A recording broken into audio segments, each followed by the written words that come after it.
Broadcasting across Australia on Dare Media Group radio stations, this is the Sportcat Show, uncovering secret chapters, strange encounters, and the occasional technical mishap.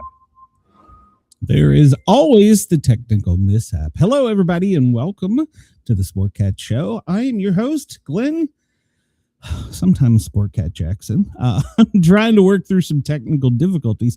Not sure what happened, but me and the doc ended up in the studio, and I don't know where my co-hosts are. So we'll just make it up as we go along. I hope everybody's having a great day and a great night. I want to thank everybody at WRFN, WZQR for tuning in, and of course to Dare Talk Radio and Dare Talk Country in Australia, where we are live right now.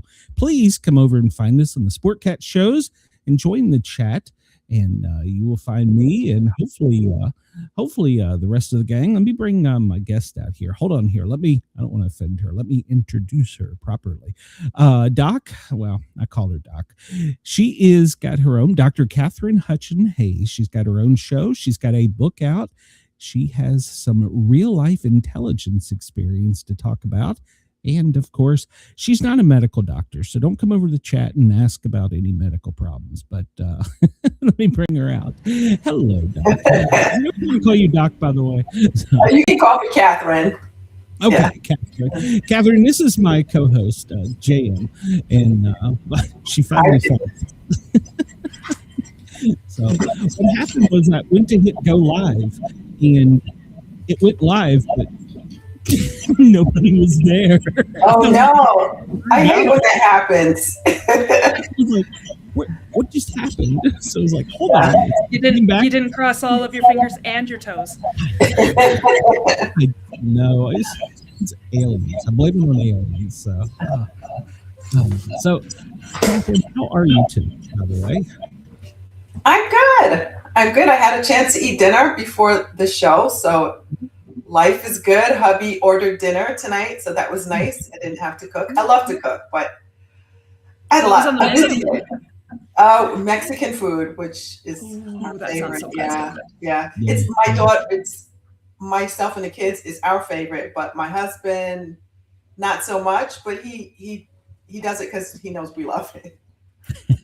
See, I do that with the wife with Chinese. She does crab ragoon and all. And I'm like, yeah, that's good. Smart man.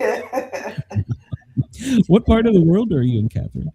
I am in a town called St. John's. It's a suburb of a bigger city called Jacksonville in Florida.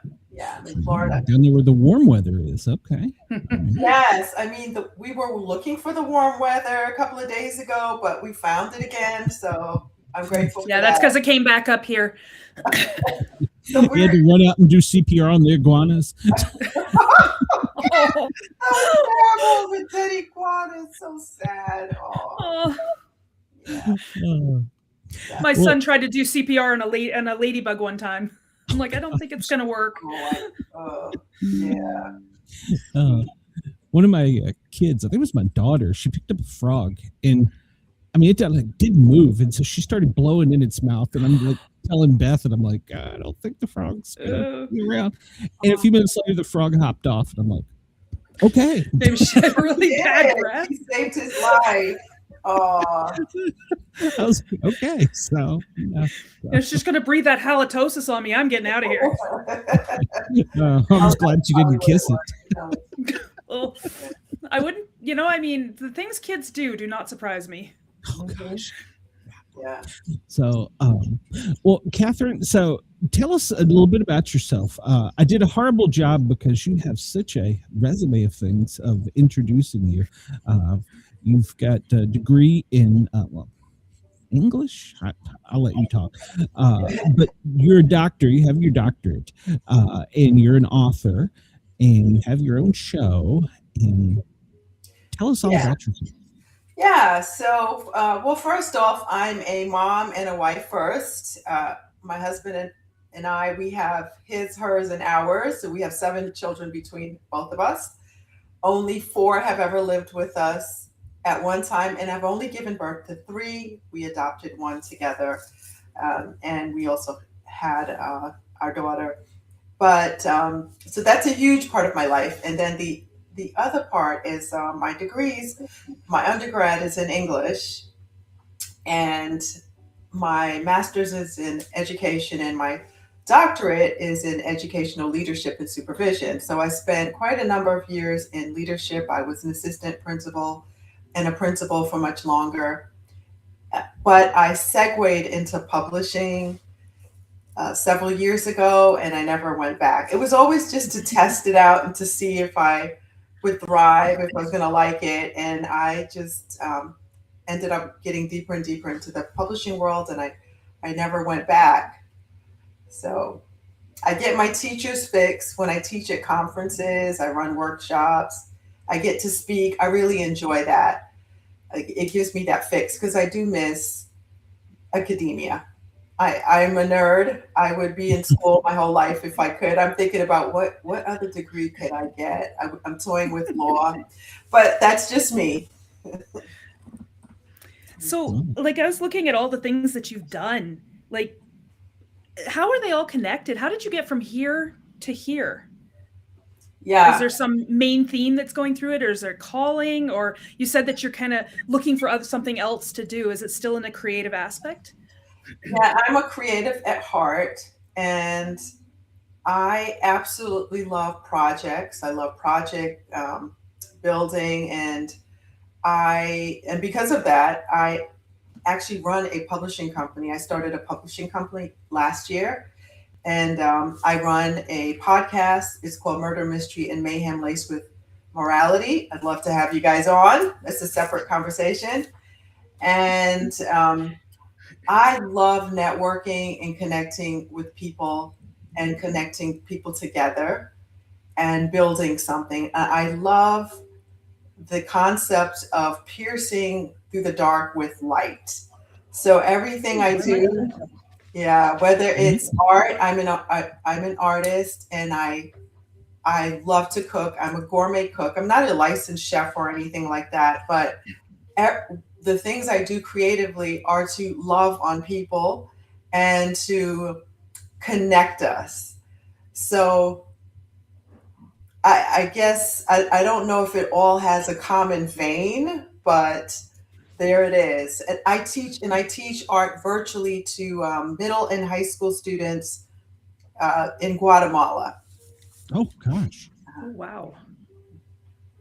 Can't get there. I'm assuming you do it online. You said you don't commute.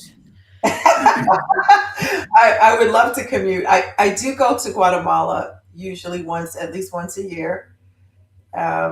And that relationship grew out of my husband working in Guatemala for several years. He works with DIA, which is like the CIA of the military, to just make a long story short, and spent many years all over the world. And that was one of the few places. That was the only place we could actually visit him when he was out of the country. Most places, there are usually no planes to go there, and it's just not a tourist spot. But Guatemala was one. And the irony was we had friends that we had met when we lived on a military base, and they had begun a mission field in Guatemala and opened a school there, and asked if I would be interested in being an art teacher. I didn't feel like I had time, but I made time. And it is one of the best decisions that I made because it rejuvenated my love for art and actually practicing the craft, showing students how to do it, and helping them to learn English in the process and to have a marketable skill. Wow. Yeah. That's a lot. That is a lot. Like, you know, I used to say, because I'm a mom too. I've only got 2 kids though, but they're busy enough as it is. So I used to always say, you know, if there's no rest for the wicked, I must be evil. And now I feel like maybe I'm good. You know, I mean, like, you know, you seem like you're a lot busier than I could ever be. Yeah, that I love that saying is British, isn't it? British, no rest for the. I don't know. Okay. I just remember my parents saying it. No, there's no rest for the wicked, and the righteous don't need it. And I don't really understand why they don't need it, but yeah, I just made my own version. Oh yeah, I love it. I do tend to be busy, but I enjoy that. I prefer being busy, and I don't like. This is kind of naughty, but I sort of don't like not having stuff to do. Yeah, it's like you almost. I finished a big project, and I didn't have anything else on my plate, and I got to this point where I was like, okay, I don't know how to relax. Yeah. It's like, I guess it's a first world problem, but yeah, I can empathize. Yeah, first world. I'm sitting there waiting for my kids to come home from school so I can like pick up their coats or something. You know? Yeah, I totally get it. My family even had to put me in timeout and have a hard talk with me when we would do family night movies together, and I'm busy like sweeping and vacuuming, and they were like, "What is happening?" And I'm like, take away all the cleaning apparatuses. I feel like I don't want to feel like I'm wasting time. Like I could be multitasking. So, but a lot of women tend to be multitaskers because you have to. Yes. Mm-hmm. Yes. Yeah, we wear many hats as well. Yeah. Our guest last week, he wrote his book while commuting back and forth to his job. He read it into his phone, and then he had the phone, I guess, printed out or whatever, and then sent it off to his publisher. He's like, I really can't stand sitting still. Like, how do you do that? That's crazy. This is a person after my own heart. You got to tell me who that is when this is all done. Yeah. He was it 10 hours a week, wasn't it, Jen? Yeah, sounds like it was. Yeah, it was like 10 hours a week because it was 2 hours a day. Yeah, 10 hours a week. That's right. I'm doing the math in my head. It was like 2, 4, 6, 8, 10. Yes, I use my fingers because I'm old. But you're right. I think it is a problem with the society today. We don't know how to slow down, or a lot of us don't, and we feel guilty or like we're supposed to be doing something else. And like you said, it's hard to find that balance. I was going to ask, what do you do on vacation? You go on cruises? And don't tell me you take your laptop. I do. Yeah. Well, now I play hard, but I work hard too. And actually, cruises are my family's go-to. It's our favorite way to travel. If you have a family, you'll figure that out. It's super cost effective, and there's so much to do. And if you and your hubby are trying to, recreate some romance and all of that, it's a great time to do it because you can throw those kids into childcare or, the kids club or teen club, whatever it is, and have some fun. But we as a family absolutely love to travel. And we have a major trip planned at least once a year with some other side trips. And I feel that travel is a great antidote to ignorance. When you get to go and see how other people live, go to other states where you live, go to other countries, continents, it helps for you to really have a frame of reference about what people experience. Agree. I've seen some authors when they're... No, I was just going to say I was a flight paramedic, and my eyes were open so much when I got to see outside. I mean, Canada, Bermuda, the South America, the sandbox. Yeah. And I was like happy before living in my own little world until I discovered all this. Right. Yeah. Yeah. Go ahead, Joe. I'm sorry. Oh, I was going to say that I always envy those, there's authors that you hear about them going on location to like research for the next book that they're writing. And I'm like, I Google Maps it. It's not the same. I know. I get jealous about people like that. And I've interviewed authors who their publishers are paying them to do this, and I want to scratch their eyes out, and I know that's not godly, but I have to think about that. I have never had that opportunity. Who knows? Yeah, I was like, where do you sign up for that? Get paid to go on a trip to like research for something you're gonna sort of like a passion you're gonna come home and write. Yeah. Even as a flight medic, if we got lucky to stay overnight, we would be in and out. My passport, I couldn't tell you how many countries, and I got like 11 on my passport. What? Because we land, the ambulance comes to us, or we go to the hospital, unless and then you take off again. Unless we're staying to, because we've timed out or something. But it's crazy. I've been to Bermuda. I couldn't probably 200 times. And I don't have it stamped on my passport once. No. Oh no! What a waste. I know. Oh well, we did overnight there. We spent a week there because one of the pilots broke the jet or something, and so they had to accidentally.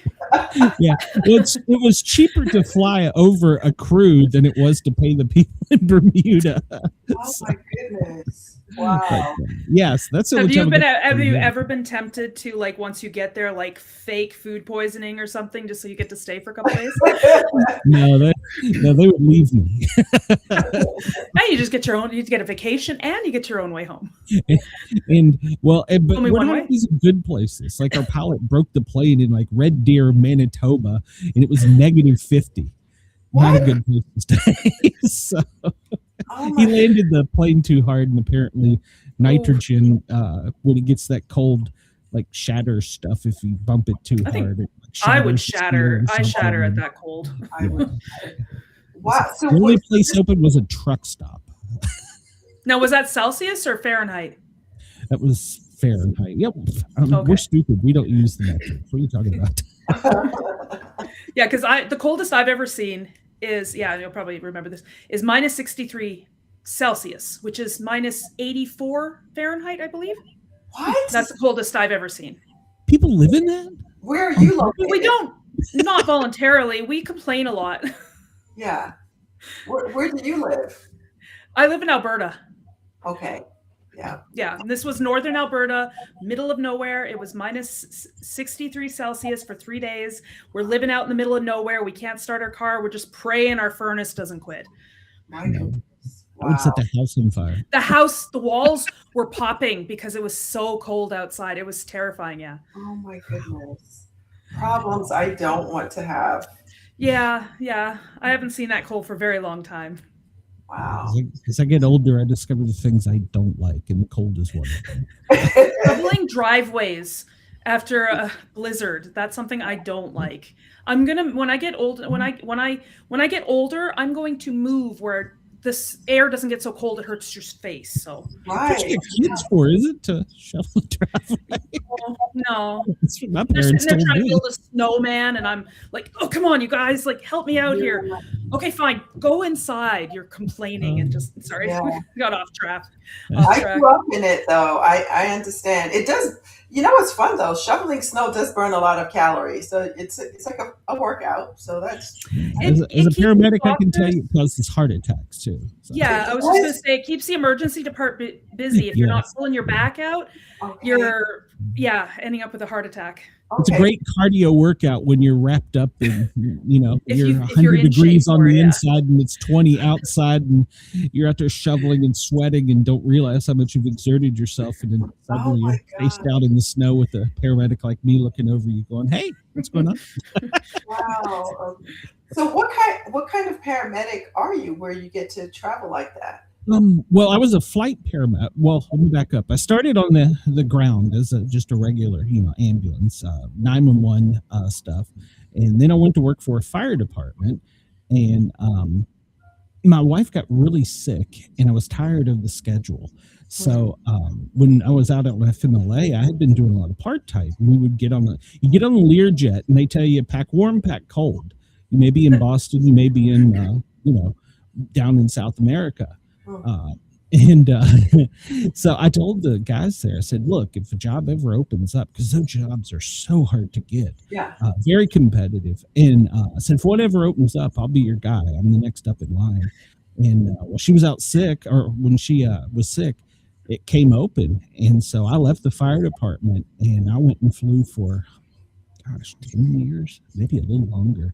Wow. And yeah, you get the Learjet. And just think when you go on a cruise, or because we picked up a lot of cruise patients, or if you go on like a ski trip, you get that insurance that will bring you back home.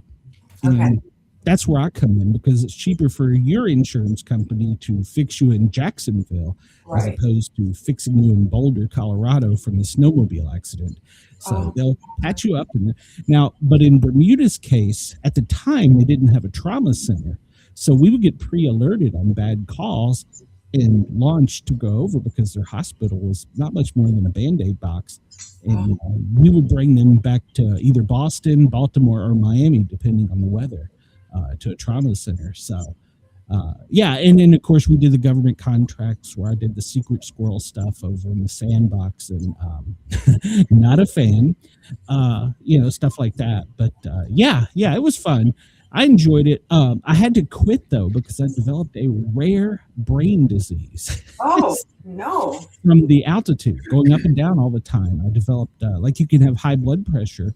You can have high intracranial or spinal fluid pressure. And my body wasn't regulating for whatever reason. So they clipped my wings and I went back to the fire department. And so. Wow. So now you're a paramedic for the fire department again? Well, I was, but I was attacked on duty by a Pitbull. I worked in Atlanta, and I just got an exciting life. You didn't come to see me. But yeah, I was attacked on duty by a Pitbull, and I went through, 3 surgeries and 18 months of rehab and therapy. And the department was like, yeah, no, we're not bringing you back on. You're done. And so... yeah, so they put me out to pasture. So, I remember somebody, and I can't remember who said it, that if you ever want to be remembered after you're gone, either do something worth writing about or write something worth reading. And I think you're definitely got a history there that I'd be interested in reading. I told my wife, because I was severely depressed about this. And this is the thing with people in emergency services. We're adrenaline junkies, Yeah. He said, I was taken out by a damn dog.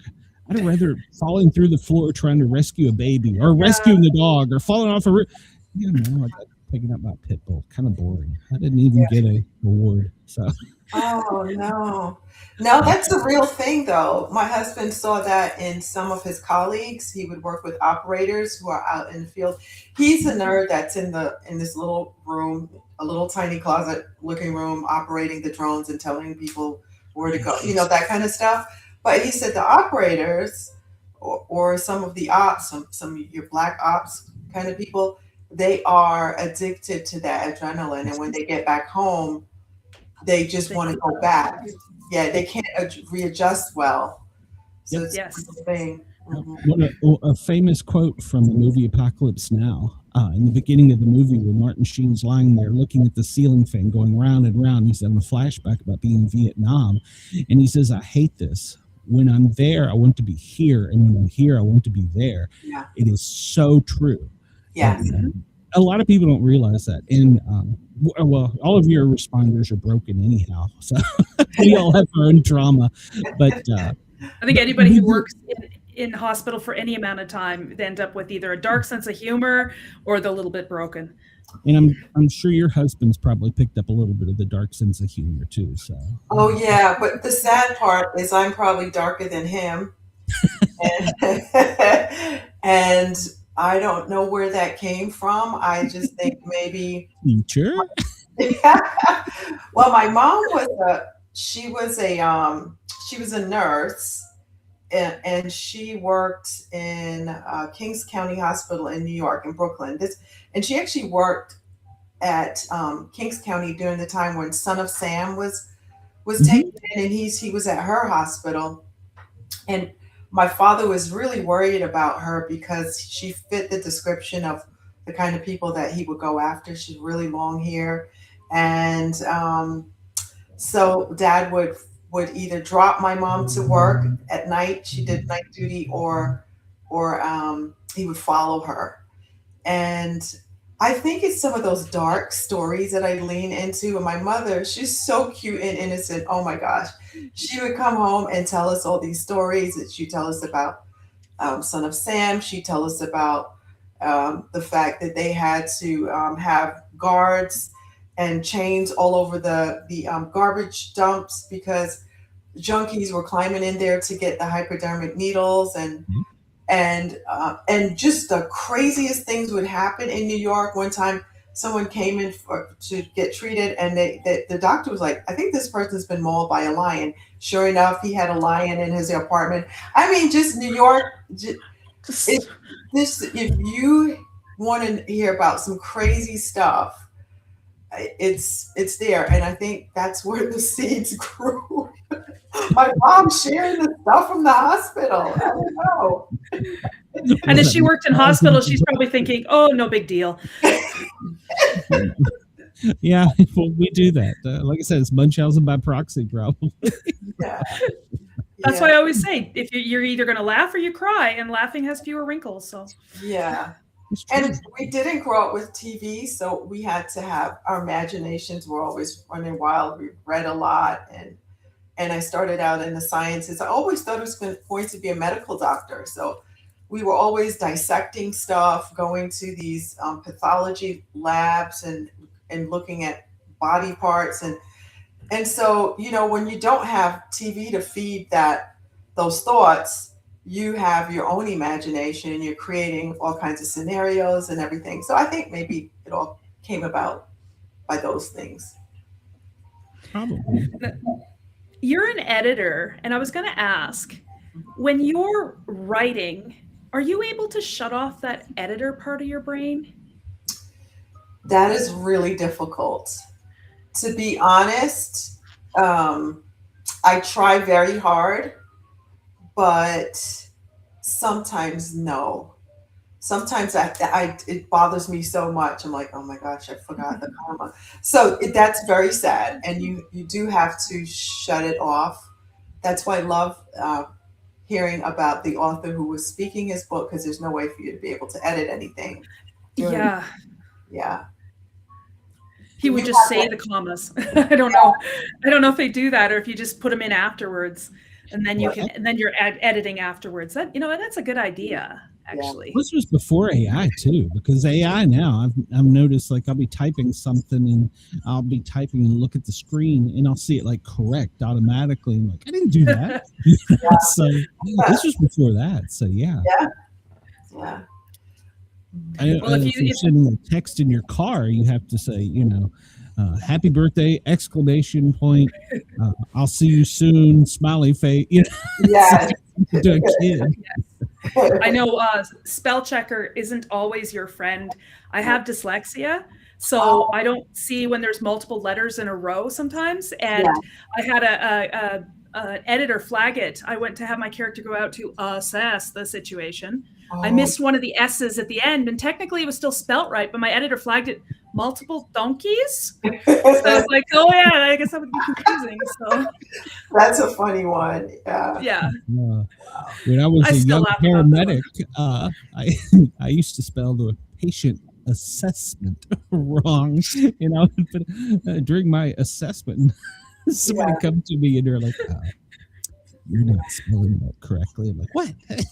We had to write accession numbers, and we would shorten it, and wonder if the IT guys are laughing when we shortened accession numbers, but we were spelling it wrong. Oh my goodness! Wow. Yeah, nobody ever said anything. They went with it. Oh my gosh! I used to be so subconscious, and then I saw a doctor writing, and they were like misspelling words, and I was like, "That sentence is like 4 paragraphs." I was told that the reason doctors' writing is so messy is because they don't know how to spell half these words, and they don't want anybody to notice. Listen, I know that is probably a fact, because I have done article editing for a number of doctors, and I have had to. I was like, how in the heck did they get through school? But clearly, spelling and grammar that was not many of their strengths. But and some of them are so bright, they know what to say, but it's so complicated. Normal people can't understand what they're talking about. Yeah. So I totally get that. Their brains work. Many of them, it works very differently. Yeah. I have to have instead of talking out my words, my books and talking through it, I have to get to my computer to read it back to me, because I will miss words or I will reverse my vowel teams. And it doesn't come out right. And sometimes it's spelt correctly, but it's the wrong word, like quack instead of quake, or snake instead of snack, and I don't see it. I literally don't see it. So I have to get it. But when it reads back, then I'm like, oh, that sounds wrong. That's a fantastic way to edit, though. I edit like that. Specifically for my own work, I play it back so that it can be read to me. And because us as writers, we know what we want to say, so we will automatically fill in what's wrong because we have it in our heads, so we don't see it. But that's a really great way to edit. Yeah. And that's just kind of a tool. I know when I was going through school, the things that I had to come up with because it wasn't diagnosed until about 18 months ago, I was diagnosed with dyslexia. And I used to take my books and I'd have my bookmark and I'd have my bookmark there and I'd move it down a line because I get to the end of the line and I get lost coming back. I move it down a little bit, move it down to the next, move it down to the next. And I had a teacher come along and take my bookmark away and say, that's not how you read. And then I was like, fine, I'm going to use my finger because you can't take that away. So I had my own little strategies that I had to come up with that helped me through. And yeah, one of my friends in my doctoral program, she was dyslexic, and she used tools just like that. And it was so difficult for her going through school. They, trying to diagnose her as special needs, and thank goodness they had the right test where they found out what the issue is. Because sometimes if you don't diagnose someone who's dyslexic, then what happens is they can go as under the radar, and some of them are not even learning how to read. But there's so many ways to work around that. Yeah, so good for you. You're like extra smart. You have to be. I've got the trifecta of dyslexia, autism, and ADHD just to make it fun. Yeah, it's not uncommon though. Yeah. So they're kind of go together. They're comorbidities. Yeah. Wow. But you probably thrive at a few really good things. Like, what are you really good at? Visualizing. Okay. I could tell you almost every dog breed there is. It's kind of my special interest. But hyper focusing. I can forget the world exists. And but then there's a lot of things that I struggle with. Like I can't not add up the numbers and license plates. I have to count my steps. I have to, I like even numbers, odd numbers. I don't like them. They're very uncomfortable. I've got to constantly doing something with my fingers. I can't have a clicky pen or I'll drive my husband crazy. Oh my goodness. Just different things like that. I mean, there's pluses and minuses, but you know what? I wouldn't change it for the world. Yes, I love that. I had one of our guests ask me, they said, I noticed that when you send emails, they're out in, what's the font? Comic Sans for, I can't remember. Yeah, the font? Yeah. And I was like, I just, it's more comfortable for me. And he's like, that's because of ADHD and dyslexia. Is it? Yeah. I like that. Okay. Apparently the way it puts it on the screen, it makes it harder for your brain to mix things up. I was like, oh wow. I didn't know that. I thought it was just cool. I didn't know that either. I have somebody ask me, I guess they were research because they work with special needs in school, and they said that because they know I'm on the spectrum, and they said, I'm going to ask you a question. Do you have a favorite utensil, like a spoon or a fork that you like? I was like, yes. Maybe not a favorite one specifically, but I like certain types of spoons with certain types of foods. I don't know. And she says apparently that's something. So I don't know, girl. You and I I'm beginning to think about this. I have a lot in common with you. I would switch out the spoons. I'm obsessed with the right spoon for the right food, and I switch it out if my family sets the table wrong, and I'm like, no, I need the spoon for that. Yeah, Oh they my have to be in God. the right places. Yeah. I mean, I'm a guy. There's more than one spoon. there's many different kinds. Yeah. Someone is asking Or the right coffee mug. Like if you're attached to, I have to have that one. If I don't have that one, I do have a backup, but I like this one. It's going to be a good day if I get this. If I have this one clean. I need to be honest with my husband because lately he's been, bless his heart, he makes my coffee in the morning, and he doesn't even drink coffee, so he's a gem. But he's been putting it in this mug that I hate. I even hid it. And I need to just tell him that I like this one right now. I'm really into this one. Take the one you don't like and go, oops, oh crap. Drop it on the floor. Yeah, I'm too sentimental. A friend gave it to me and I can't bear to part with it. So, yeah. Oh. Chris in the comments asks, JM, what do you do with the license plate numbers when you get them totaled up? I don't really do anything. I just keep adding them up until I get a single number. And if it's an even number and I can divide it evenly. Now, when I say even number, you have to be able to split it without a remainder. So, I mean, 10 or 9 still works because you can divide it 3 ways. So there's no leftovers. I'm happy. They just feel good. But an odd number that you can't split that has a remainder or a leftover, I don't like them. And it run them right off the list. Yeah, I'm like, it affects my mood. Wow, that is deep. Yeah. And then I count the next one and I moved on. Oh, man. Well, Katherine, I want to make sure you get time in here to talk about your book because I'm fascinated by it. I grew up in the Washington, D.C. area, and so Inner Beltway. I always liked that thriller, spy stuff, secret squirrel stuff. Yeah. So tell us a little bit about your book. I have a suspicion, knowing your husband's a nerd, that you might have got some stuff from him. So you're onto something, sir. You really are. Yeah. Yeah, that book was do you have some that's hilarious? No, I'm usually doing this when I'm walking. I'm not driving and adding at the same time. So that book was actually birthed out of a complete fluke. I had interest from a publisher who had paired me with an editor, and I was trying to prepare this book for publication, and the editor said, let's back up. I want to know more about you, and what about your husband, your family, your education? And then they asked, why are you writing this particular book? And I thought, I like the premise. And they said, well, I love the premise, but it could be applied to something else. Well, have you ever thought about writing about what your husband does? And I was like, no, I don't, because so many things that he does is covert. So I asked him if would I be able to do it without him getting into trouble? And he said, as long as you completely change the place and time, it can be no resemblance of anything that I'm working with or have done. And so I did that. And it was the best thing I could have done. I wrote a brand new book in 10 months. Oh, wow. And it gave me a newfound respect for what he did.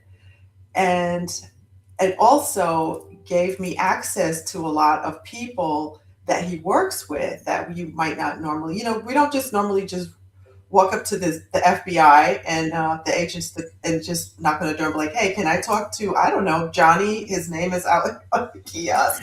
It doesn't work like that. But I had phone numbers of people, like we were friends, and I was like, oh, such and such, that's what they do, so I can ask them about this. So the things I write about is with tremendous accuracy.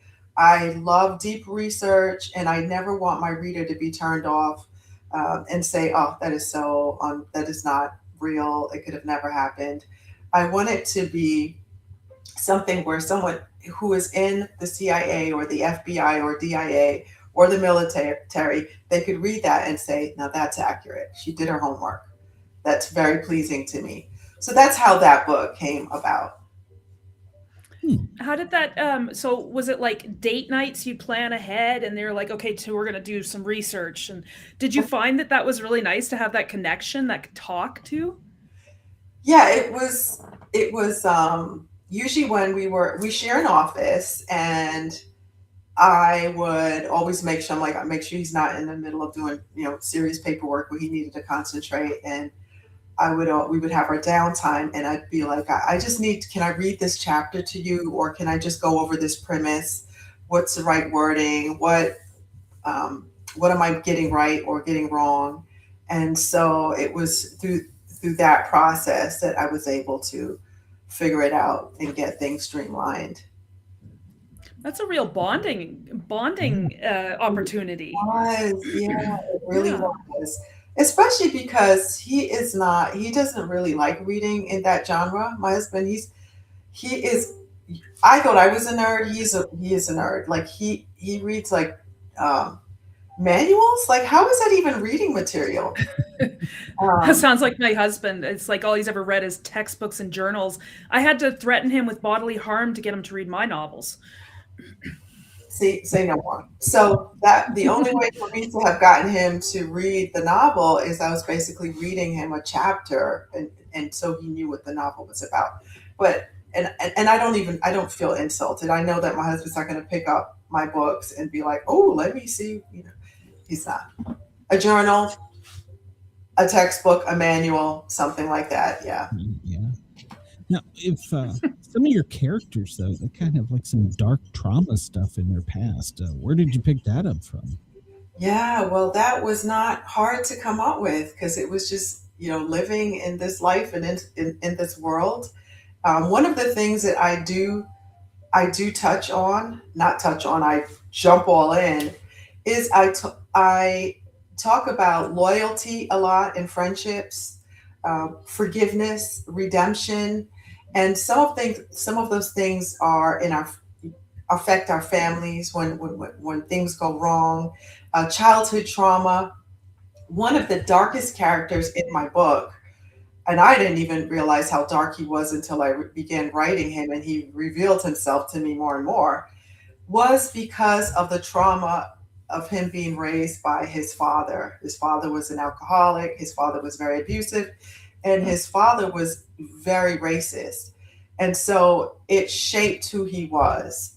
And then I have another character. He has a very dark secret, and he is really worried that it will get out. And you find out later that he took someone's life by accident. It was an accident. It was when he was a child. So many of those case scenarios were things that I had experienced, people I'd experienced, and situations I'd experienced. So our family is Jamaican, right? And Jamaicans are extremely diverse. So my father's family, they began with the Scottish being involved in the slave trade, and the Scots got there, they went rogue, never went back. My mother's family started out in Portugal. Part of them, they were Jews escaping Nazi persecution, ended up in Jamaica. So diverse. Yeah. And what's fun about Jamaican culture is their coat of arms is out of many one people. And so if they're fighting about something, it's not about race. It's going to be about a woman, about money, or politics, right? And so that's how our parents raised us. And then they moved, although they were both Jamaican, they met in England, had my brother and I, and then they moved to America, to the States. And so their experience moving all of these different places was always different with how people looked at them. So my father, even though he was mixed race, he looked more Arab, right? Because he had olive skin, green eyes. My mother, she was racially ambiguous. So my sister and I, we came out looking like my sister and I look very similar. So you see us and we are a person of color. The people would think that we're African American. That's hilarious to a Jamaican because they don't know how it names what they are or who they are. And then my brother, he came out looking really racially ambiguous. So he had issues. We saw him having issues with Blacks children, and he was bullied horrifically because of how he looked. So I saw so many sides of race, and I thought, man, it was such a good lesson. I was like, this is so dumb. Like, we are judging each other on the exterior. You don't even know who the person is inside. And yet we are making all of these assumptions and hating somebody for what's on the outside. So I'm grateful that I had the experience being raised the way I was, and then seeing life through the lens of my skin color, my parents. People looked at them as a mixed race, as a mixed couple. They thought my mom was white and my dad was black, which the truth is they were both really mixed up. And so that wasn't true. But they took them as this mixed couple. So I saw lots of things that happened in life that created the characters that I built in a very realistic way. That's fascinating. And it all just came out and you didn't even really think about it. Yeah, it was very organic. So my characters' backstories were lived experiences. They were people that I had known. One of my grandparents was hilarious. He thought he was black, but he wasn't. and so he had a twisted sense of racism. It was very strange and very funny. So I could take really hard situations and make them funny and make light of it, because it shows how foolish a lot of the ways that we think and we're taught to think are in the first place. Yep. It makes you realize how much we rely on what we're seeing. Yeah. Mm-hmm. Yeah. Well, I tell everybody, I grew up in Washington, D.C. area, Fort Belvoir, Mount Vernon, Virginia. Yeah. And my high school spoke 13 different languages when I graduated. And when I became a paramedic, I moved to the South. I didn't know what racism was. Right. In the South. And I'm not Virginia is South. I'm not knocking on the Southern culture, but I had no understanding. And at that point, that's the only place I had ever been, was just, that little bubble there in DC. And if you've spent time in DC, it's a big mixing pot. There's everybody and everything. Absolutely. Yeah. A great place to be raised, because you get to experience culture, different food. All the restaurants and the food in DC is amazing. That whole area, Maryland, Baltimore, you get to go to all those places and experience all the people and culture in a very short distance. That was a fantastic way to grow up. Yeah. Within 25 miles, I had like the best library in the world and all the greatest museums. You take it for granted, growing up, being there. Yeah. And a lot of people, I was probably 10, 12, 14. I'd catch the subway and we'd go over to DC and we'd spend the day. Right. Twice. And I wouldn't let my kids do it today. No. I think about how I traveled on the bus and the subway in New York. Yeah. I would never let I didn't even want my kids to ride the bus, much less the subway, the school bus, much less the public transportation. Yeah. And I was a nerd. I was a photographer.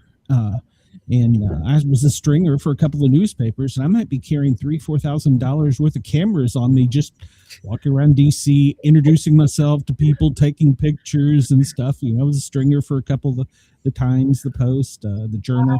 It went right out of high school, and I never thought twice about it. But today, no, heck no. Yeah, so, different times. Yeah. Well. I'm just loosening the reins and letting my kids go to the park on their own, but then I'm still, you be back by this time. And if they're like 5 minutes late, I'm like, okay, I'm going to get them. Exactly. Yeah. It's almost like we're too tight on them. And then I make fun of my daughter. Our world has changed. We got a grandchild now, and he came here to visit. I'm in Knoxville. I'm normally in Atlanta, Catherine. I'm helping some family out here, so I'm kind of remote doing this. My grandson, there's a big hill on my uncle's farm, and he could start at the barn and go all the way down the ridge to the road. He can't do that in Atlanta. And so he's doing this, and my daughter is like, she's like, you have to have a helmet. You didn't have pads. You didn't. I'm like, What the hell are you talking about? Yeah. Let him boy. Yeah. Oh, I was telling Glenn this story. I used to ride out back and forth to my grandpa's farm picking sticks every weekend in the front end loader of his tractor. Yeah. And I thought that was the funnest thing in the world. You know, he'd go up, he'd tip it down, tip it up, okay, Yeah. And it was fun, but you wouldn't dare do that now. No. I love the farm life. There's something so wholesome about it. My grandparents had a farm, and that farm is still in the family. We have cousins that live on that land now, but I grew up going to stay with them and to experience that. And I thought it was so much fun, feeding the chickens and helping Grandpa herd the goats and taking the cows out to pasture and all that, milking the cows. It's really wholesome. And unless you're doing it all the time and you spend 8 hours picking sticks every single day. I think so, yeah. Then it becomes work. Yeah. I say I consider myself kind of like I don't know what the right half-breed or something.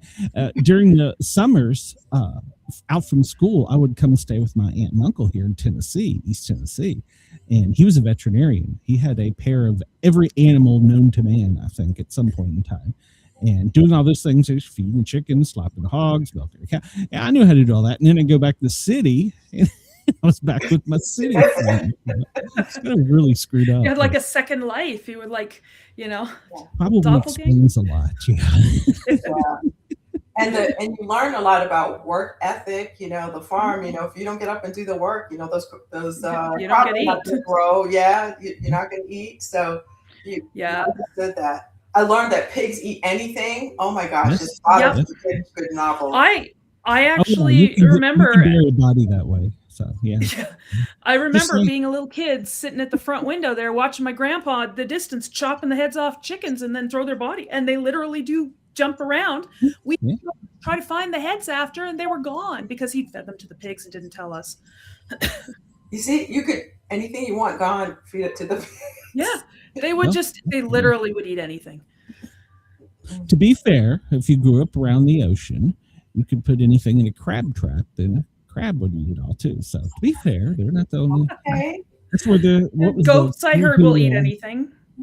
I watched you go eat the laundry off the clothing line. I've go eat a tin can. Yeah. Yep. My grandma pulled a blanket out of its mouth, and it was like, ugh.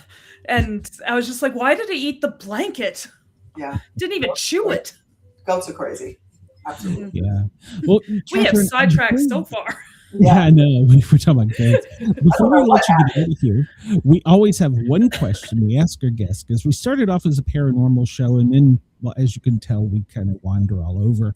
So we had to get away from that. But a lot of my fans still like to hear if my guests have had any type of paranormal experience, seen a Bigfoot or some other cryptid being that you've been from other parts of the world. Yeah. I have had paranormal experiences in Jamaica. I don't know what it is about certain places, but it seems like there's a spiritual realm out there that is a little bit more open. I don't know what it is, but I've experienced things there. And one of the creepiest things was when I was staying with my grandparents, and my aunt was fixing the car, and we were holding up this kerosene lamp for her to fix whatever was going on. And they had, especially on the farm, there are 5 million dogs. So the 5 million dogs began running in a circle really fast. And my brother and I are holding up these lamps, and we're looking at the dogs, and they stop and they howl. And I was like, that sounded like a word. And then, we went back, and they did it again. More dogs joined this time. They were running in a perfect circle, and they all stopped and looked at my brother, and they were like, Andrew, just like that. And we were like, we heard that. And we told my aunt. She goes, you're crazy, in her Jamaican accent. And we're like, okay, the next time they do that, I want you to really listen. They did it a third time. All the dogs now, and they all howled at the same time. Andrew, she's like, Lord God, run! So she dropped all her tools. Lord God is like a Jamaican, exclamation. come pick me, which is a word for kids. And we had to run after. We were like chasing. We're like, well, thanks a lot, Auntie. Like bolted the doors. It's like, was she outpacing though? Huh? Was she outpacing you? She outpaced us for sure. She took those steps like 5 at a time. That was really creepy. Yeah. There's a lot more, but we're out of time. Yeah. Can I invite you back? Would you like to come back? Because I've had a blast just chatting with you. Yeah. Before we get, and we are live in Australia, in case I didn't tell you. If you have any thing you want to shout out, I obviously want you to tell everybody where they can find your stuff, especially for our listeners in Australia, because like I said, we're live there now. And then I will post the information, the show notes later in case anybody isn't writing it down, ready to go. Yeah, I love my Australian brother and sisters. I meet several of them at a conference each year. And so, yes, I would love to connect at my website. Super easy. It's just my name. It's Dr. Katherine, Katherine, Hayes, HAYES.com. And there you can connect with me with all the things. You can see where the podcast is. You can see the publishing company, all the fun books that our authors are coming out with. And you can see what I'm up to and what I'm writing. So I would love to connect with you. Awesome. Australia, I love you. I can't wait to come out and visit you guys. Yeah, they are a special area to be in, and I can't wait. I keep joking with the fans. I'm like, all right, you guys just need to start a GoFundMe so you can get me out there. All right. Well, please come back and see us. And if you ever have any other authors that you want to get out there, just hit me up. You know where I'm at. So. Oh, I love that. Thank you. Yeah, Chris in the chat, he says you definitely need to come back. He didn't get his one question into you. He usually gets in a question for everyone. Oh, okay. Yes. So just been mesmerizing. Wonderful meeting you guys. Thank you. I enjoyed my time very much. I did too. And it went like that. Yes. Well, time flies when you're having fun. Yes, it That's does. what they say. Great minds. I'm surrounded by beautiful women, so I'm doing well. So, amen. All right, Katherine. Have a wonderful night. Come back and see us real soon. I'll shoot you a message, and we'll catch you soon. All right. Bye now. Bye. She was amazing. So, oh yes. Let me push a button here to keep us legal in Australia. I want to remind everybody we have a second guest coming right up. Broadcasting across Australia on Dare Media Group radio stations, this is the Sportcat Show, uncovering secret chapters, strange encounters, and the occasional technical mishap. That's right. Welcome back to the Sportcat Show, formerly the Paranormal Guys. As always, we have two guests when we come on every Wednesday night live at 9 o'clock. We are live in Australia, and we're on tape delay in WRFN in Pine Island, Florida. WZQR in Pine Island, Florida. WRFN, Radio Free Nashville. There we go. I figured it out eventually. You'd think I'd know what I was doing by now. It's all I don't. As always, it's words, and it's too late at night. It is. And sometimes when we say we want you to come back, we really do mean it, because our second guest, well, he's also an author, and we've had him on before, and he's got another book. He started writing about pirates and down in New Orleans and some, I don't want to say alternative history, but history. But Tom has quite a life story of his own to tell us about. So let's welcome out Thomas Leveque. I hope I'm pronouncing it wrong. He'll smack me if I'm not. Hey, Tom, how are you? Hey, fine. It's Leveque, by the way. So it's that French thing that gets in the way all the time. When I was reading your book, I couldn't pronounce the names in the book about 60% of the time. So I was like, that's Bob. Oh, well, yeah, I'll help you with that. That was a great show you guys just had, though, by the way. I really enjoyed her. Oh, well, thank you. We both did too. I kind of want to talk about the stuff that she was talking about. Well, you've got your own cool stuff. I mean, you've lived a great life. You've been in education as well, and then you were in the film industry. And then when you grew up, you decided you wanted to write books. And I did. And, so I kind of like, it's good. I've done it all. It's like, I'm a doctor too, by the way. Like a medical doctor? No, I have a doctorate in education. So. Oh, okay. All right. Cool. All right. I was like, if you were an MD, I was like, holy cow. You're like Iron Man. Say Dr. Tom. You should. Dr. Tom, yeah. Okay. I like the sound of that. See, really? Well, I was going to say, like, if you were MD, you're like Iron Man with all the stuff you've done. No. I can give physicals, but that's another story. Please, no. They're not requisitioned. No, it's not true. And Chris has pegged me right. My pronunciation doesn't. I am truly a Southerner at heart, and I can't pronounce shit. So just be perfectly honest. Well, up here, French is one of our second languages, and I was like, I'm not going to try. I'm sorry. That's why I was quiet. At the risk of offending like half the population in the world, French is really kind of a stupid language, honestly, because there are parts of it you don't. Look, I guess English is too. Come to think of it, because we kind of do the same thing. You know, where you don't pronounce certain parts of the word, and it's like I don't know. I took French in college for some unknown reason, and I passed it, but I don't speak it. Well, and I don't know much French, but I've heard that actual French and Canadian French are not the same thing. I'm sure that's true. I'm sure it's like Spanish from Spain and Mexico, and it's all different. Yeah, it's like an accent, I guess, or something. And like Cajun down in that's whatever language that is. I don't know what that's like.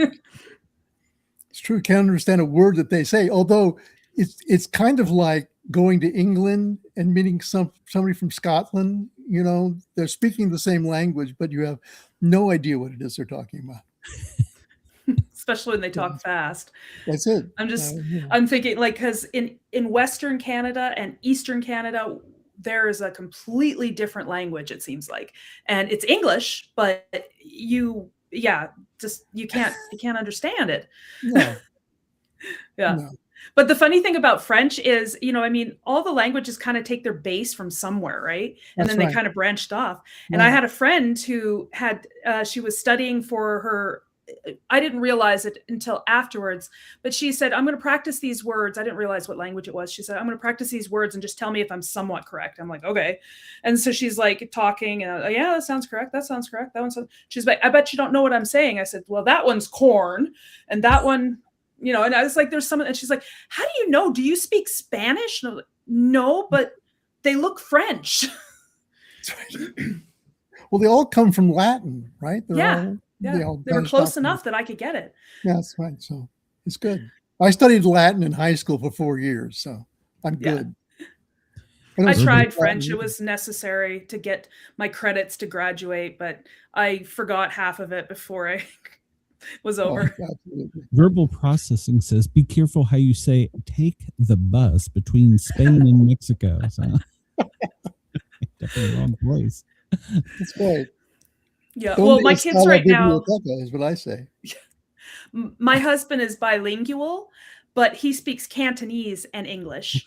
And so it was interesting. We thought about teaching our kids Cantonese, but my kids both had speech delays. So we're like, no, we're not going to do that. But they did learn a few things. But before they learned that, my husband taught me the swear words, of course, because, that's why don't you do that, right? Well, my son accidentally, my husband was watching them, and my son got poked in the eye with a butter knife. It was along the eyelid, so he was fine. But here's my little 2-year-old going on, Morgan, poke eye, Morgan, poke eye. And we're sitting there laughing our heads off because poke eye is F you in Cantonese. I just taught a bunch of people a new swear word. We're just like, it was very fitting. That's good. When I was my first job as a assistant principal, I was at a language magnet school, and we had Spanish, French, Japanese, and Chinese, and we had this student who was not doing well in any of the schoolwork that we were doing. Was part of the language magnet.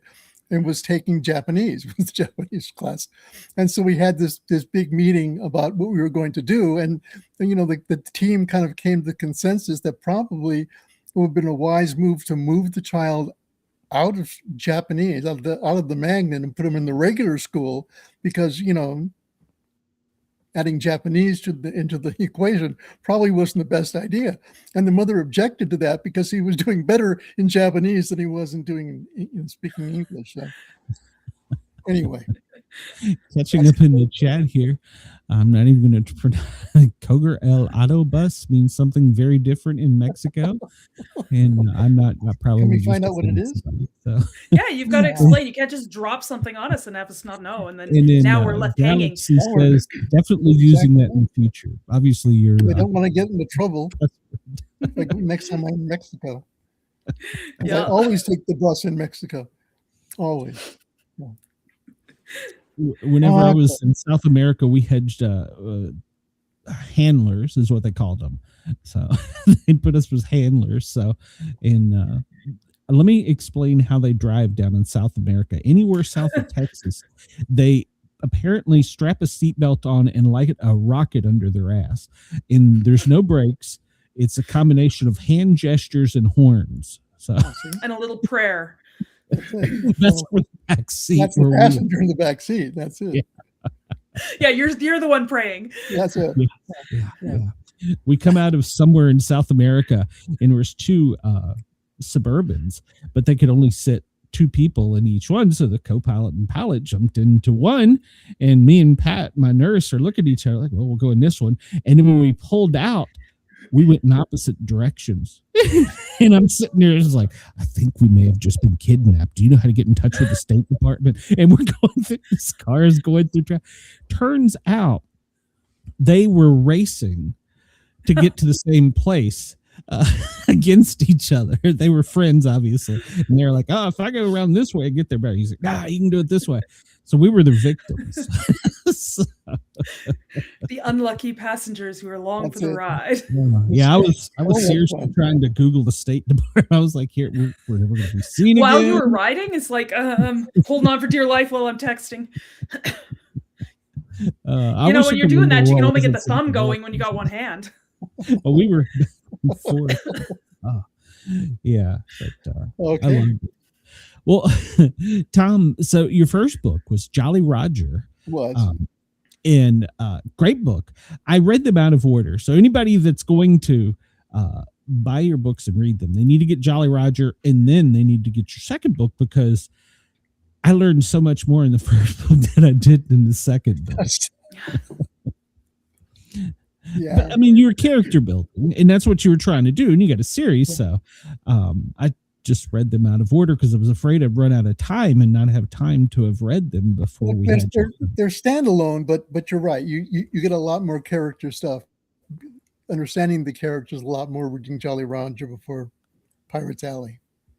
Yeah, because in my head, I totally pictured a couple of characters different than what you described them. And I was like, no, that doesn't fit. That's not right. That's not right.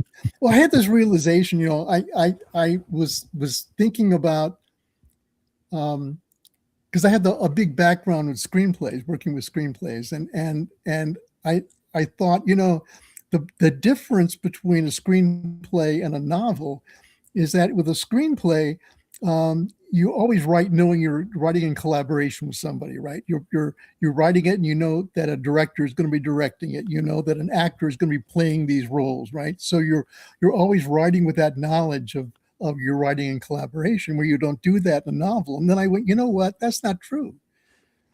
When you write a novel, you're writing in collaboration with every single person who reads it, because, like you said, Glenn, when you read it, you had a visual image of the way characters talk and the way they look and the way they act, which is totally different from my viewpoint of how I thought about the character. And so you're really writing in collaboration with everybody who reads the book, which is really kind of neat. It is. I never thought it's not the same book. With a novel too. I mean, with a screenplay, you have to show everything. But with a novel, you get to go into the characters' heads. You get to see things from their eyes, and you can't really do that. No, yeah, you're right. You're right. And I explore that, whether or not it's any good. I don't know. Whether or not people like that part of it, I don't know, but I enjoy it a lot. Yeah. Well, I think when we're reading, and I think that that's one thing that appeals to readers, is that when you're reading about this person and the writer is seeing it through their eyes, the reader is also seeing this world through their eyes as well. And it feels like you are a part of this character along for the ride, Right. like a passenger on a motorcycle that's weaving through traffic. Yeah. Right. Yeah, Yeah, exactly.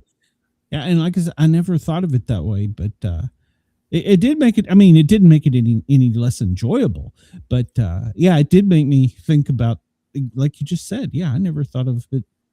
Yeah, I mean, because you don't just see things too; you feel what they're feeling as well, Absolutely. because you feel like you're in that moment. You put everything you read into the book, your Yeah. feelings and whatever your emotions you're feeling, you put that in the book. And so it's a different experience for everybody.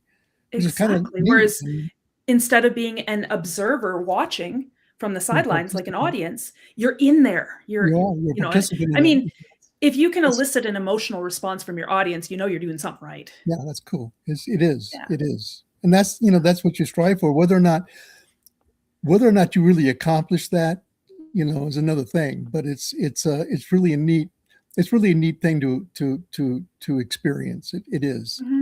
The other thing that's really interesting to me is the way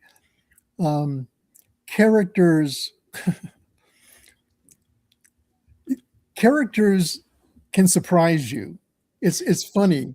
Characters, even though you know it's coming from your own mind, there are times when a character does something that you don't expect, or says something that you don't expect, which is really counterintuitive, but it happens. I don't know if you remember, Glenn. There's a scene at the beginning of Jolly Roger where James is in Café du Monde in New Orleans, and he has beignets and coffee, and they bring it, and he reaches into his inside pocket and takes out a flask and pours steamed syrup. And I didn't write that. James just did that. It was like I was sitting there and I just saw him do that, and as I was writing it, and it was really an interesting experience because that was not premeditated. I didn't think about that. That's just what I saw him do, and I just wrote it down. There's sometimes there's situations, like I've experienced this, and I'm sure you can attest to this, where I put my characters in situations not knowing how they're going to get out, and then just stand back and let them figure it out. And it's like they're alive. They take it. Yeah. And I've had arguments with my characters, like, get back here. That's not where you're supposed to go. Well, that's what one of the comments in the chat just said. Several authors I know talk about arguing with their characters in their head. Yeah, I wouldn't recommend doing it out loud, because then it just, especially not in public. Yeah, you can't do that. I had somebody ask me, and so I'm going to pose you the same question. It's like, how do you work out dialogue? Do you like talk the parts, or do you hear it in your head? Because somebody said, do I pick up my phone and pretend that I'm having a conversation? I was like, yeah, but then I would probably answer back to myself. If I was in public, it would just look weird. I'm having two conversations on a phone, but I hear them as a conversation that's happening in my head. And sometimes I contribute. Yeah, I do not speak it out loud. I do. It all is very natural in my head. Dialogue for me, I think because of my experience in the motion picture business with screenplays, dialogue is very natural to me. It's like very, it just occurs. It's the way people talk. It's like, so it's very fluid for me. I have a lot of trouble more with kind of big descriptions.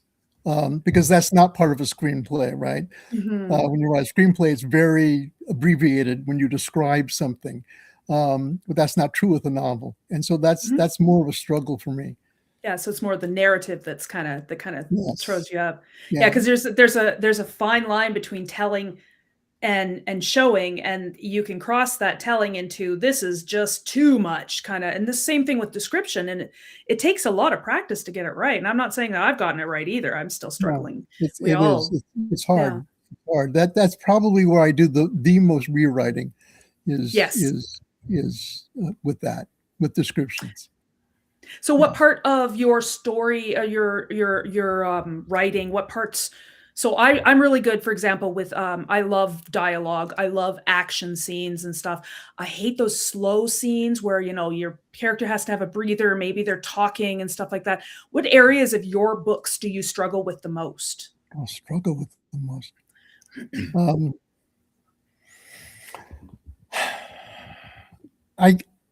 I guess I would have to really talk about describing things and really focusing on getting across a sense of where you are and who the characters are in description. Dialogue, I think I'm better at differentiating with characters and their personalities, their personas come across better, I think, for me in dialogue. And so again, that's the biggest part of rewrite that I have to do, is then to go back in and kind of literally flesh out the characters, and make them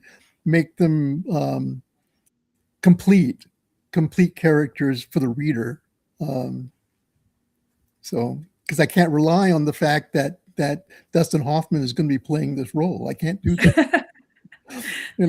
Do you so when you're describing your characters, like you're giving physical descriptions and stuff, do you hold an image in your head? Do you find an image on Google? Do you imagine them as like an actor on TV and stuff? Do you? No, but I do imagine them in my head. I try to make a visual of them. I can't remember ever using an actor.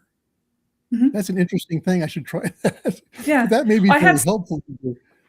Yeah, I just figured as a screenwriter, you would kind of envision. I was just thinking you could kind of envision who's going to play this part, and because I had somebody ask me one time, "Who do you imagine as your protagonist?" And I'm like, "Well, that's tough because I don't think anybody looks like who I imagine them to be." No, there's always the hope that someone is going to decide to make this into a Netflix thing, and so you think about who's going to play the two lead characters, and I go back and forth about who I think could do it, and it's like, I don't know, it's like Dennis Quaid, I think actually would be good, or Harry Connick Jr. actually has done some acting, and I think he would be good, and he's from New Orleans, so I think he would kind of fit right in. So Harry, if you're listening, read the book and we'll talk. For the detective, this is probably, if you watched Hill Street Blues, there was that one grumpy, chubby guy that was he was one of the best detectives. I can't think of his name, but he was who I pictured the detective as. I was like, he just fit that New York detective kind of gruff, brutal, so. Yeah, I can't think of Dennis something. Dennis Franz. He's there you go. Yeah. Right. Yes. Yeah. And that's who I pictured as the detective. That's true. But what's funny about that to me is that when I wrote the character initially in Jolly Roger, I really didn't describe him fully. I said I think he was an ex-Marine and that stuff, and but I didn't describe him. I didn't give him an ethnicity. And I realized later on that I pictured him as African-American. And I said, well, I should probably write that in, I guess. I don't know. So I did. I put that in. But that's the way I conceived him. So in his new young rookie that he relies on, Police Academy, the young black girl with a high-pitched voice that couldn't for the life of her say anything until there at the end of the movie she started screaming. Right. That's who I pictured her as. That's right. And yeah, she's a great character. But it's funny because in the first book, I guess I'm going to give something away. I got to the end of the first section as writing, and I was really happy with that because it signaled to me that I was really going to write the novel. I was really going to finish it, right? Because I knew where it was going to go and what it was. But before I started the second part of it, I said, you know what? This is a mystery, and we've had one killing at the beginning of it, and there was a shooting at the end of the first part. I'm going to have to kill off somebody in the second part. And I have no idea who it's going to be. I don't. It had to be somebody who was important, but I didn't want to kill off any of my characters because I liked them all, and it was fun writing them, and I didn't know who was going to kill. Nobody volunteered. Yeah, well, actually, somebody did, and that's what was so funny because I killed off the policeman Duplanche. I killed him off at the end of the second part, and when I started writing that character, when I started writing the second part, I had no idea that he was going to bite it at the end. And it's another one of those things that just occurred. It just felt right when I was writing it, and it was just like it just flowed. It just went there. It just went, and it was good. And I think it's a good scene. I like it. I don't know how you felt about it, but I like that a lot. As an emergency responder, you did it well. Oh, thank you. I know I was writing, and I've got this character that I love, and I'm writing this, and I'm thinking in my head, I was like, I know this character has to die. And I don't want them to. And I'm trying not to write it in there. And it just has to because it keeps going that direction. And then I'm just, you got to grieve. You do. So you're the one that's doing it too. Yeah, absolutely. I still miss Officer Duplanche. Honestly, I do. Although I like Thibodeau a lot. I think she's really good. And she's a fun character to write. The whole bit about her grandmother. Voodoo and all. I didn't see that coming. Yeah, I didn't see that coming at all. That was just and that's another thing that she said it, and it was like, well, of course, makes sense. Where did you learn about voodoo, though? I just Google. There. It's so funny. It's really funny. It's like I just went. I was doing this, and the stories go through such changes in your mind before you start writing them and trying to figure out what you're going to do. There's a whole Adrian Gray as an example.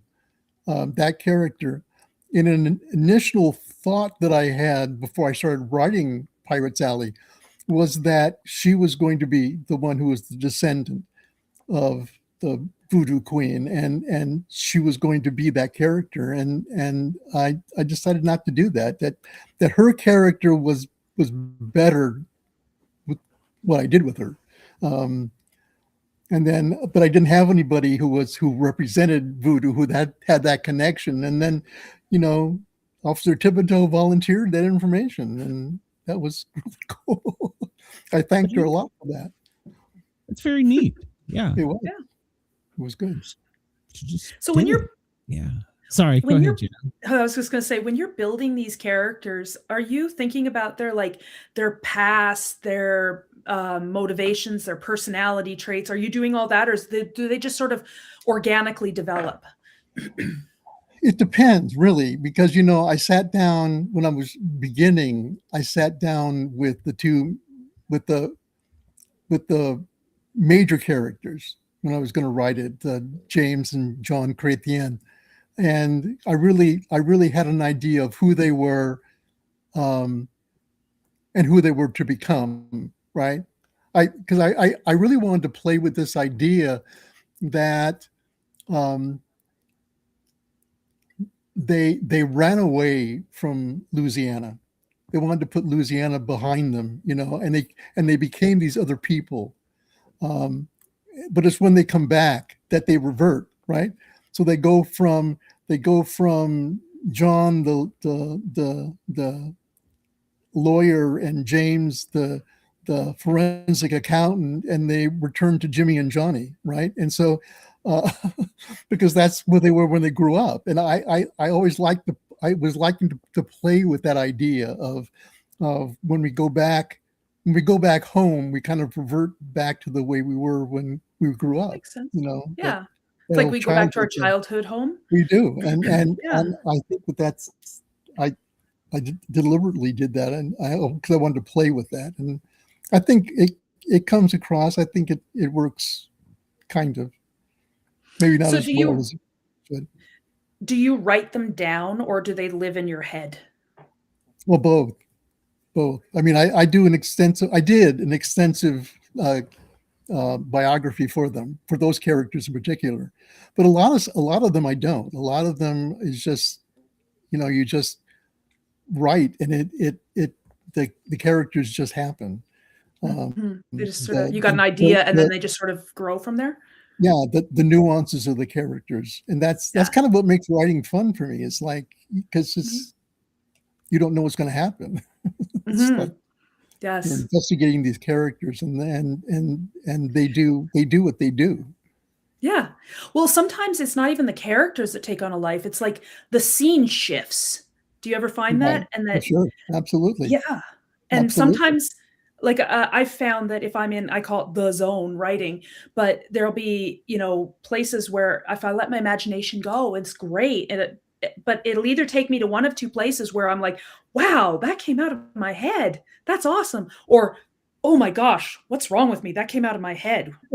Start questioning my sanity. No, that's true. It's like athletes call it the flow, when you get into the flow, and it happens when you write. It's almost an out of body experience, sort of. It's almost like you're the observer, right, watching this. Yeah, you're just writing down what you see, or Absolutely, and it really is kind of but sometimes that doesn't happen, and sometimes it's a struggle to write this scene, and yes.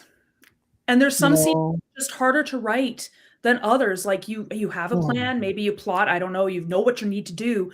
You just can't get it to go that direction, or you just can't get started. It's hard. Yeah. It's hard. And I mean, I was doing that today. I'm writing a third book, actually, with the same characters, yay. by the way. And so I was been writing this one scene for like 3 days, and it's not a long scene. But I think I got it where I wanted it to be today. And it was a struggle. With the history part, though, that was kind of set, correct? The historical part. No. Well, no. Okay. What history part are you talking about?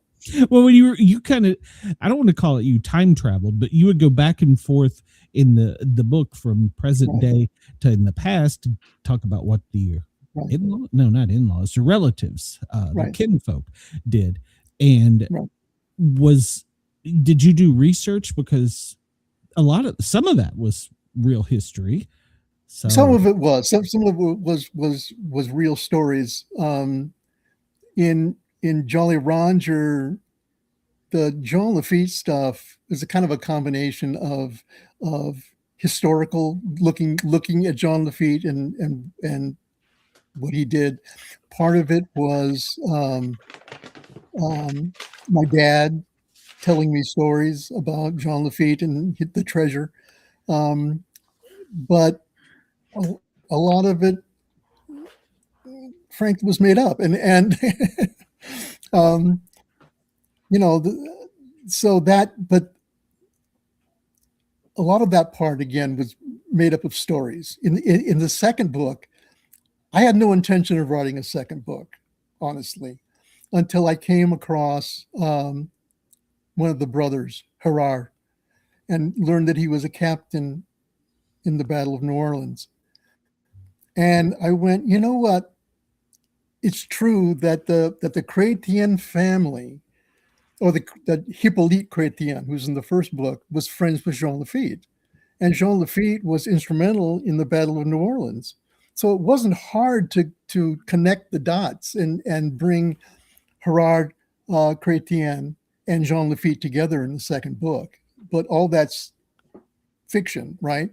The kind of the historical part, kind of the some of the characters that I talk about in that section were real characters, it's true. But the story of them at the Battle of New Orleans was completely made up. the part in the book where Gerard has a son with a slave woman who dies. That's true. I embellished it and telescoped things together and connected it all together. But I really thought that in the early 1800s, a white man in particular, who raised a biracial son as a single father was really kind of an interesting character, because I don't think that was done very often, and that made that character stand out to me. And that's kind of why I wrote the book, because I thought that was a compelling character, and to weave this conspiracy theory around that comes forward 200 years to impact a story today. I thought it was neat. I thought it was neat. So yeah.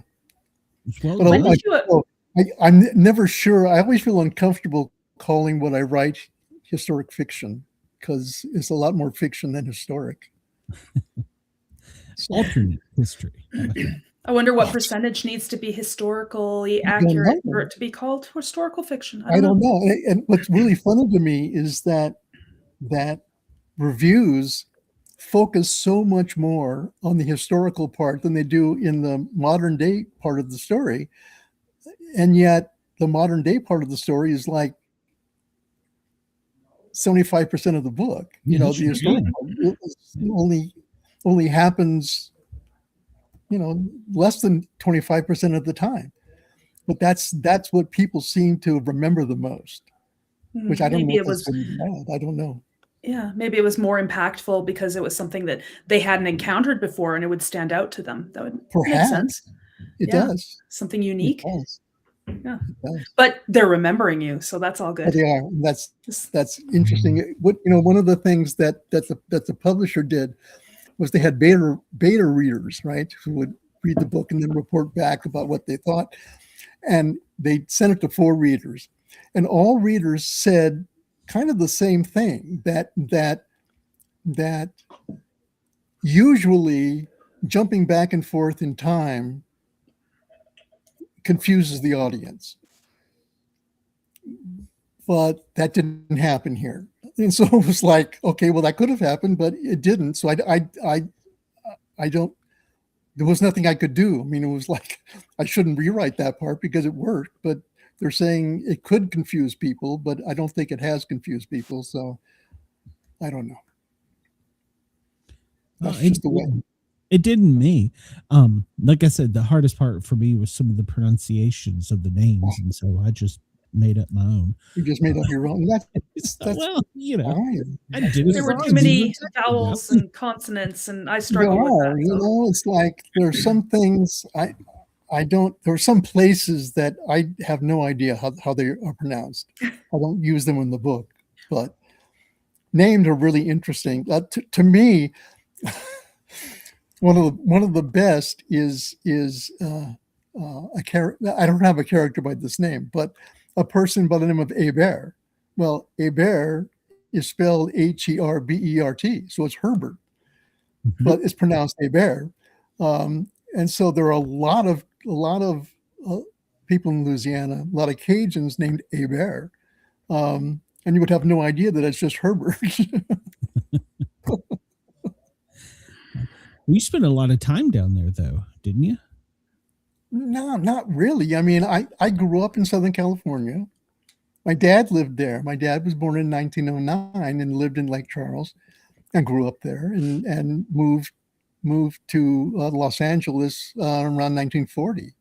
And so I grew up in California, and we would go and visit, occasionally. We didn't go every year. We went every 3-4 years.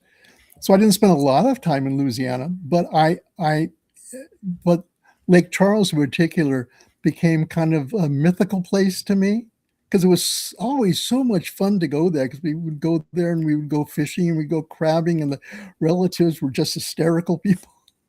It was just always so much fun. And as you can tell from the incidents in the book, so much of what I remember about that time was my grandfather's screened-in porch back, and sitting on the screened-in porch having coffee. I from the time I was little and was there. I mean, I'm not really little, but I'm talking about 7, 8 years old and going to visit. My grandfather was still working, right? And so when we were there, he worked for the parish, it was the county in Louisiana, that's what they called them, and he was the tax assessor. So he would get up every morning and he would go into the kitchen and he would make coffee in his little French drip coffee pot, and you pour the water through, and then he would go out on the back porch and have a cup of coffee.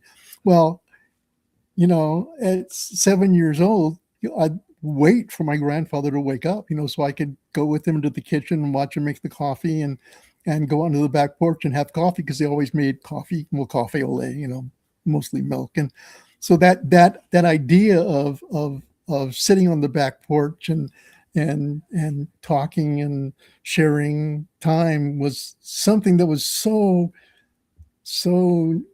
special to me. And I write about that in the book a lot, I think. Maybe too much, I'm not sure. No, it's Southern. They're always having coffee on the back porch, and that's the way I visualize it. It's like that's the way it is. Yeah, so you're writing what you know. Yeah, it is. Yeah, it is, and it was always so comfortable. The family was so great, and it was just fabulous. Yeah, it's a Southern thing. You sit on the porch. Chris writes, my sister just moved to Baton Rouge and works in a hospital now. I was calling a patient Herbert the other day, and nobody come up to her. I laughed because I knew Bobby Hebert when he was the Saints football player. Well, for a long time, I had no idea that Hebert was Herbert. I didn't. So I would see the name Herbert, I thought it was Herbert, and then I would hear the name Hebert, and was like, I didn't know they were the same people. Well, I can tell you, being a paramedic in inner city Atlanta, I heard a lot of different names, and one of them was Ladasha. And I had to ask, how do you spell that? I have no clue. And I was trying to be, and she starts Lash. The dash is not beside. My wife had a child named Ladash in her class. Is that a line? Is that a... No? Absolutely. Well, that's what teachers do. Teachers get together and talk about the funny names that the students have. Paramedics do too. Yeah, well, I had one name, and I had never seen this name spelled out. I'd heard this name, but I had never seen it spelled out, and I was like, Felicia, and it's Felicia. And I had never seen it spelled out, and I was like, I did not know that's how you spell it. Right. Well, I don't know. There was a child in school that her name was Famale. It's just female, and that's the way it was in the birth certificate. So they just called her Famale, and it's like, okay, well, I didn't think about that. I think I had a patient, had baby girl as a patient, and I'm like, no, I need to know your name. She's like, no, it's baby girl, and I'm like, okay. What's your name? No, that is my name. And she finally had to tell me, she says, it wasn't until I went to get my driver's license that I didn't know that wasn't a nickname. That was my real name. I'm like, what? What? So is it like first name, last name, or is it all one name? It was two words. I'm curious. Baby girl Smith or whatever it was. I know. I know there's some like, I don't know if it's Vietnamese names or Thai names. They do not translate well to English, and they sound very, you shouldn't be saying them in front of little kids. But you're trying to say them wrong because you're like, if I say it right, I'm going to get in trouble for swearing. That's how it's said. And I mean, it's just the way it's spelled, and it's just the way it doesn't mean the same thing in there and when they got the name, but absolutely, it is. It's funny. Names are funny. Yes, and you two as authors, especially, you get to toy with such things like that and creating characters. And honestly, what I do, I subscribe to Ancestry.com. Oh, So nice. when I have a new character coming up, I go into Ancestry and I look at people in my family tree and I pick that's so names cool. from there. So all the names in the book are names of relatives of mine. Okay. Well, a lot of my characters are not human, so I have to Oh, use. then I that- use this website. Yeah, so I use this website called Fantasy Generator and fantasynamegenerator.com. Really? And I'll be like, I need an elf name. I need a centaur name, you know, and then it'll help me. And you can pick male or female or last names or first names. Yeah. So Because you don't want just Bob. You don't want Bob the centaur. You don't want that. Yeah. You can't imagine an elf named Bob, so he certainly wouldn't. I don't know. I'd probably spell it funny. Yeah. That's right. Like add a W or an H in there somewhere. Just put an extra letter in there and then it says the same thing. Chris says his sister has a Chicago accent, and they find it amusing there. Lachey is Lachey is legendary in her household, and lemon jello, and then she put lemon jello. So I guess that's how it's pronounced. Is that lemon jello? Oh, lemon jello. See, I'm horrible with pronunciation. So. I thought it was an acronym like J-Lo. Could have been. Could have been. So with your storyline, you weave in the voodoo and the mystery of New Orleans and the Bourbon Street, kind of like the grit. I mean, does that make sense? It felt like you were there in the environment and you could like feel the hot air, the grit from the humidity, and you know, Bourbon Street's dirty, and so you kind of weaved it all together. Yeah, well, you try to do that, and that's right. Yeah, thank you. That's well, you did. That's what you hope for. You know, it's like because you have this. Well, lately, since I've been writing the book, I've obviously spent more time in Louisiana, in New Orleans in particular, and so you want to get that.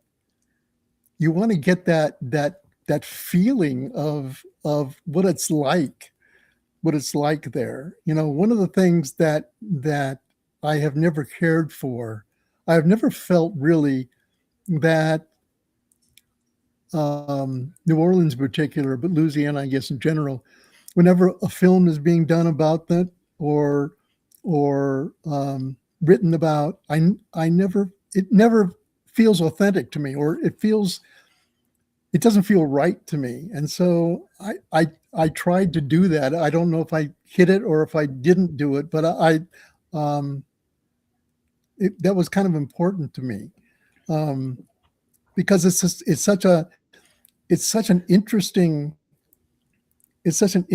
place, and it exists on so many different levels. New Orleans does, you know, and depending on where you are in the city, it's so different. The vibe is so different. It's just like, you know, and then you have, you know, if you go there in the summers, the heat and the humidity and all of that stuff, and the, you know, people in the street and the musicians in the street and the smells coming from the restaurant, or the homeless people, or, you know, the people who have thrown up the night before on the street. It's like you're assaulted in so many different ways in New Orleans, or it's almost too much to describe. It can be, yeah, and so it's like there's a section in Pirates Alley where I talk about Bourbon Street in particular, and I refer to it as sensory overload, because I think it can just present itself in so many different ways, all at the same time. You know, all the senses are activated and stimulated so much in the French Quarter all the time. Now, did you suck the mud bug's head?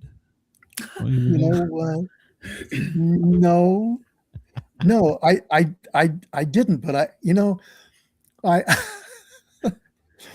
oh no! Did I offend you, Tom?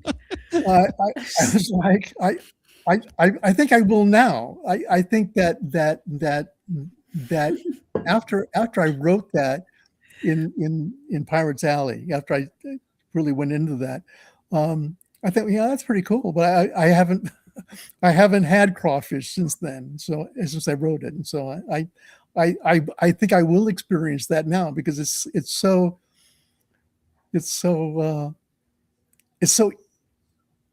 interesting to me. You know, I mean, I grew up with crawfish bisque, you know, and you know, when they talk about the heads, and they're not real heads.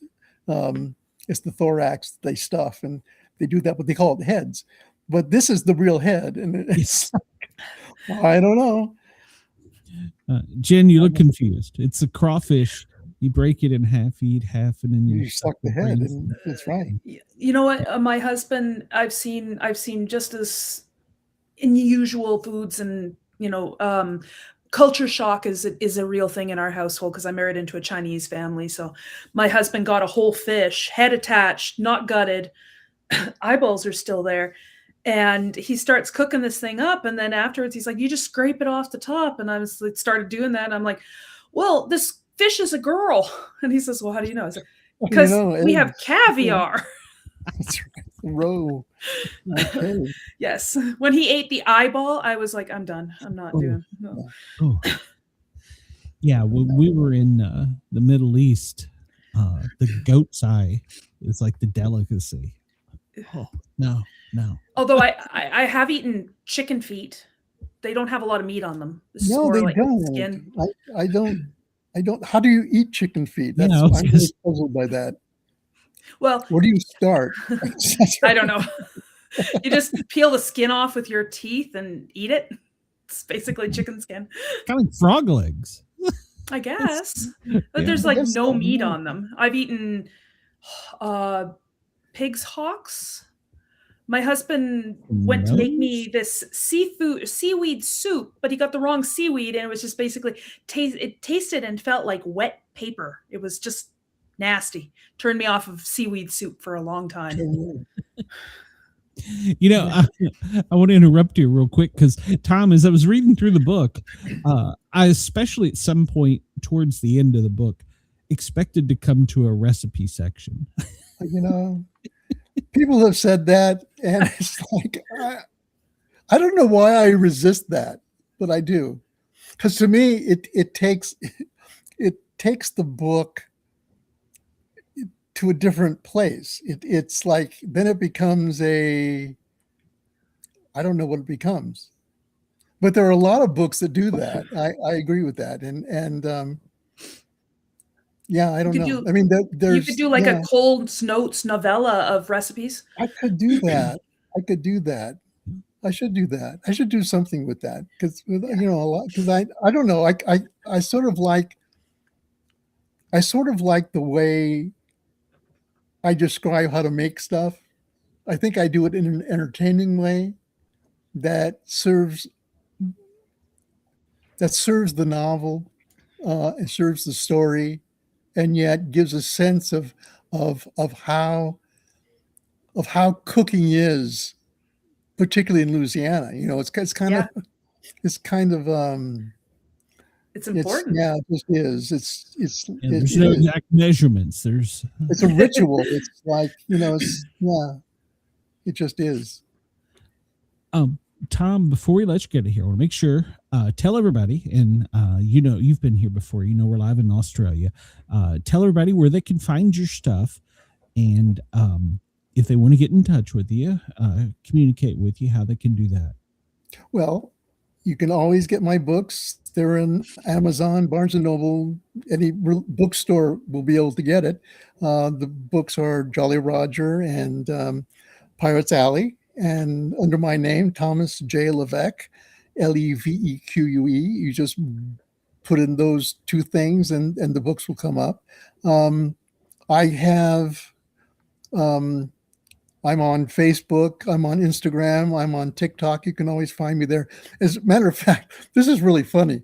Going into the second book, I was did a lot of research on how to market, right? And you know, the word is, if you want to sell anything, social media is the place to go.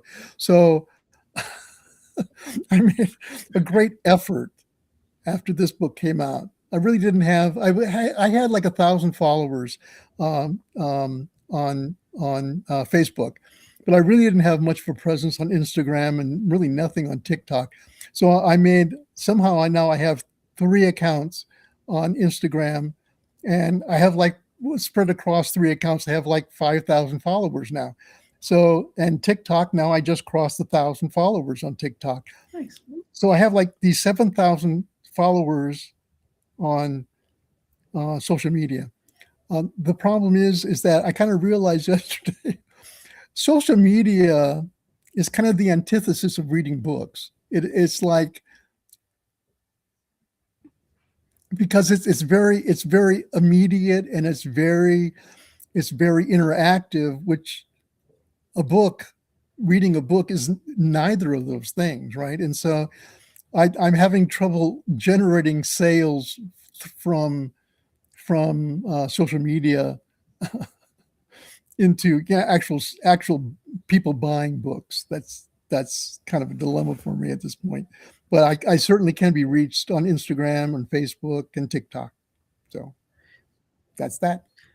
Okay. Well, I don't know what happened to Glenn. He's I don't sort know. of disconnected, some technical difficulties. I guess so. But I guess I'll ask the question then that he always asks at the end. Have you ever had any paranormal experience? Well, not really, but I wanted to share a story about, I talk about Chretien Point, the family plantation. And I have read in places where Chretien Point is one of the most haunted places in Louisiana. And one of the incidents that they talk about is going to be in the 3rd book I'm writing, where it was during the Civil War, where there were marauders, people who had deserted from either the North or the South, would just go on rampages throughout the area, and burn places down and rob and do all that stuff. And Felicite, who husband built the plantation, she was about in her 60s during the Civil War, and this group came to the plantation, and there was this man. One of them was coming up the stairs, and she met him in the middle of the stairs and shot him dead with her pistol. And those two individuals haunt Chretien Point. People have seen them together on the stairs. People have seen them individually on the stairs. So, yeah. I wonder if there's been people who's heard that gunshot go off. They have. They reported gunshots just by itself, as well as other odd phenomena in the house. So interesting. Yeah. I'd love to. You know what? I want to go. I know where I'm at.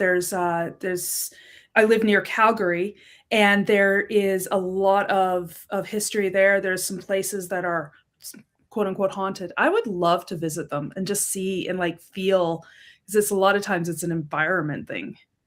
I like it. So I think it's yeah, it is. It is. It's kind of neat to be in those places, because even if you don't experience anything, it's a certain atmosphere that you get from places like that. Yeah, absolutely. And I mean, there's history there too, right? It is, right. Absolutely. Well, I'm seeing a note here from Glenn that he's saying, carry on without me. What happened to him? I think he had some technical difficulties, but yeah. Okay. I'm not sure. But thank you so much for coming on, Tom. It's my pleasure. Lovely to meet you. It was wonderful seeing you. Yeah. So have me back after the next book. Yes. And I'm going to see if I can follow you, because I mean, that's the secret, right? Follow you on Facebook and Instagram and TikTok and all over. Yes, absolutely. So I will see you there. Yeah, for sure. Absolutely. Well, thank you so much. Like I'm excited about your book, and I hear you're writing a 3rd. That's what you said, right? Did I? Okay, good. I'm going to check that out as well. Okay. Thank you. All right. Thanks. Okay. Talk See to you next time. Okay. Bye. Bye.